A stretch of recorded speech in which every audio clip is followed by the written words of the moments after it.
Батулгын хүүхэд биш. Юу? Тэгээд хэний хүүхэд юм? Миний хүүхэд. Батулга ямар эрхтэй гэж хүүг авах ёстой гэж. Би л хүүгээ өдөө болтол өсгөж өндөл гэж ирсэн шүү дээ. Чи ч мэдчихэж байгаа. Шүүх орол дээр хэнийг сонгох вэ гэвэл миний хүүгээс ээжигээ сонгоно гэдэгт би итгэлтэй байгаа.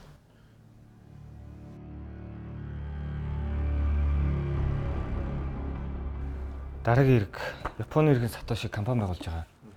Тэрэн дээр нь хууль зүйн дүгнэлт гаргаж төсөл боловсруулах ажлыг англи монгол хэл дээр хийж дуусгасан.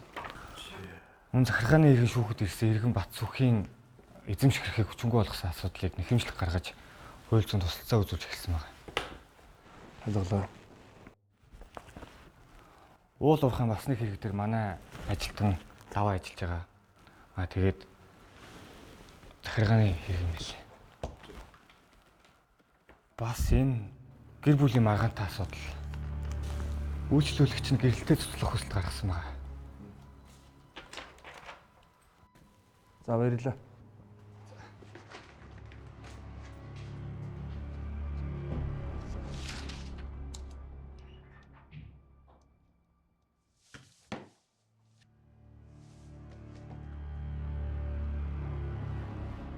Очир байна. Таны хадам ээж надтай уулзсан. Хахуул үгүй гэж хэл. Би хоёулын уулзах.